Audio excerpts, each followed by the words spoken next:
may tip ako. Pag kumain kayo ng ano, kung gusto niyo magprito ng daing,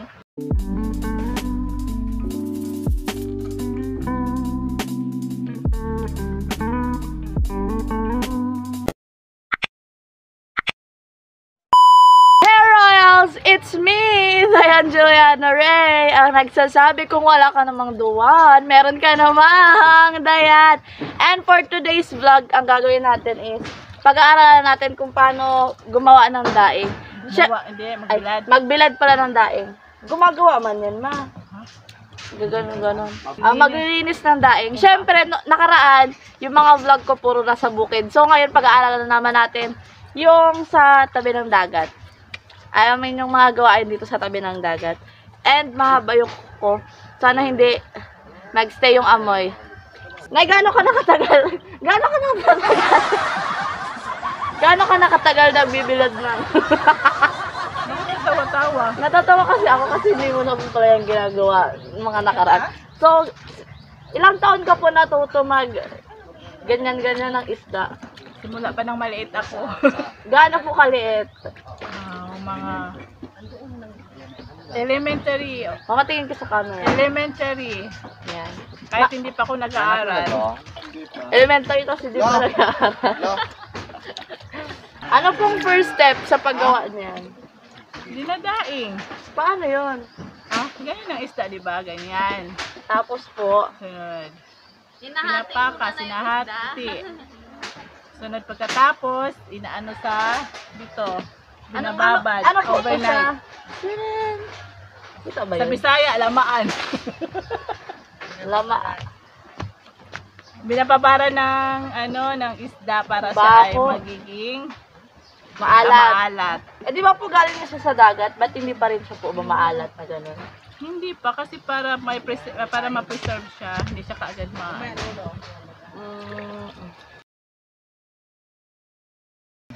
Saya, ganito mag kaliskis. Alam ko dyan sa'yo, walang walang isda. Puro building lang, oh. Para sa'yo to. Si Saya. Si Saya. Narinig ka niya? Kasi hirap pag nag-video yung mga iba eh. Tapos, ipakinggan namin. May mic kaya yan. Naka-mic yan, oh. Yari ka nila. Hindi natin yan. Edit na ano mo.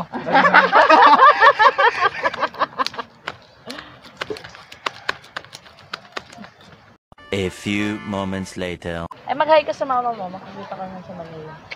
Totoo nga. Ayaw? Ba't ayaw? Ayaw mahilig dyan.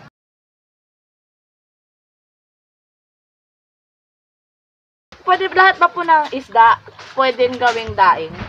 Hindi. Kung gusto kong kumain. Bakit ang dami naman doon? Siyempre. Isa lang pa po yung brush. Gusto ko mag-try eh. Hindi sa akin. Ganito kami mag-brush simula pa noon para malinis ang daing namin. Tinatanggalan yan para hindi siya uurin. And now, ito try ko na din. Mabaho ang kamay niya. Hindi, unahin mo dito. Ito, yan yung mga Ito, aray ko, masakit man ito, ma. Ha? Ganun talaga yan. Nakasugat ang kamay mo. Matusok ka. Magkano kita dito? Yan ang hindi ko kabisado. Kasi nakikilunas na ako. Pagpalit mata,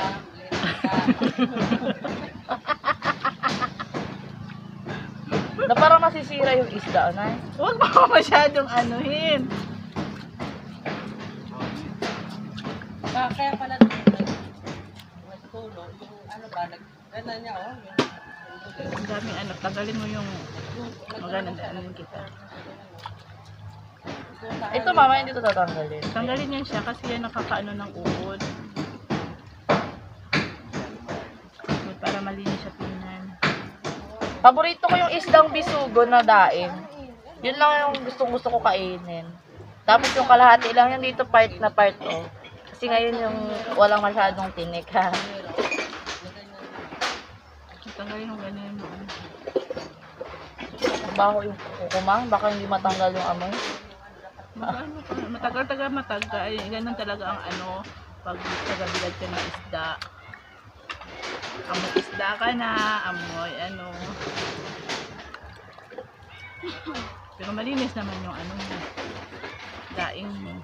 Talagang malinis tumapiling ko matatanggal lahat ng laban. Siguro si inay nakalima na ako, nakaisa pa lang. Yes. You should experience these things. Kasi dito sila lumaki. Ito ang bumuhay sa kanilang inay. Yeah. Yung trabaho. Pag nagbakasyon kami, pag ano namin sa high school, nung high school kami, pag uwi namin dito, tagabilad ng isda, ng daing. Mama, may ano po oh. Anin mo yung ano yung kaliskis para hindi siya maano. Aray ko, sakit. O, tingnan mo, nasugatan na ako. Astig ng suot ko, sa damit to ni Lola. Ano lang, flex ko lang.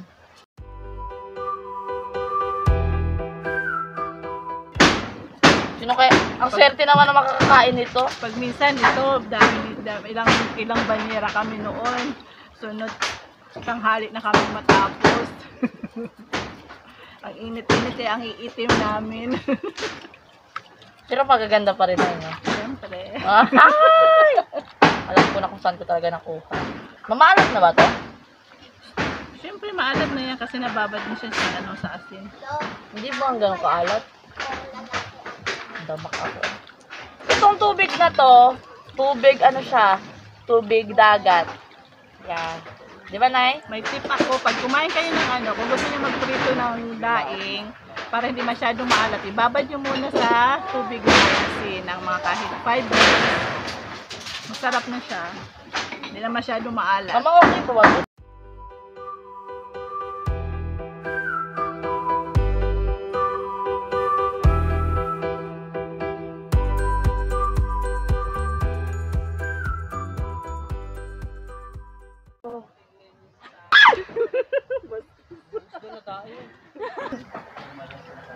Ayaw na namin ng ano, buti na lang din na mangingisda ang asawa ko para hindi na ako mag-ano.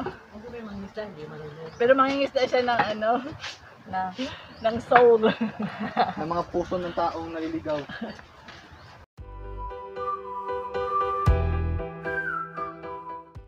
And royals, syempre, madami na natapos. And so, dapat pala, kapag natapos na brushan and linisan, ibibilad mo siya agad kasi nga pwede siyang ipisit or anuhan ng mga langaw. Kaya dapat ibibilad na din pala siya agad. So, magbibilad tayo.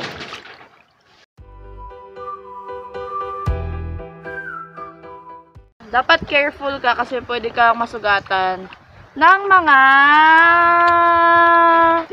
tinik ng fish.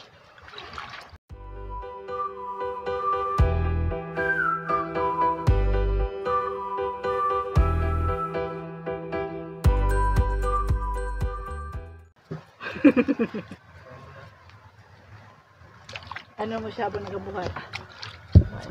Parang sabihin. Sa amin na ano yan. Na. Ganun, dito oh. Sa babong hawakan dyan. Yan, sa ilalim. Tapos? Hawakan mo dyan, hawakan mo. Dito oh, ganun oh. Oh, baka kasi natutuluan ako mabaho. Yan nga, Yan, yan. ganyan. Sinan. Let's go! Saan, Dodong? Tayo pupunta. Oo, manapit sa tiris. Dito ka sa harap ko, Dong. Yan. Oh. Baka kasi mabaho ako, wala pa nga akong ligo. Liliguan ako ng isda.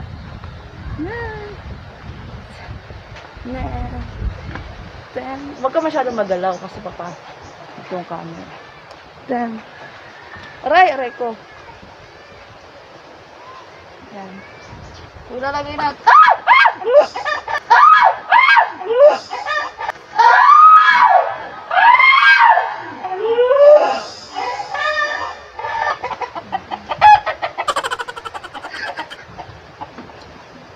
Diyan ka lang sa tabi.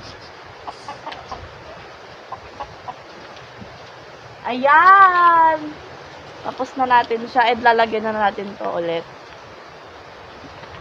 That is for our vlog. Ngayon, itong vlog na to, ang tawag dito is how to make daing.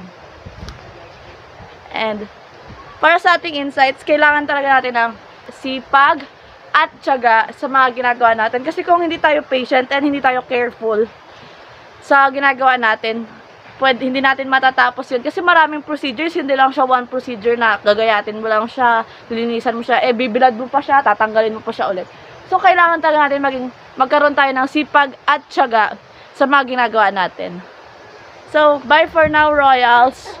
And please do subscribe, like, and share the video if you like this. Bye, Royals! I love you all!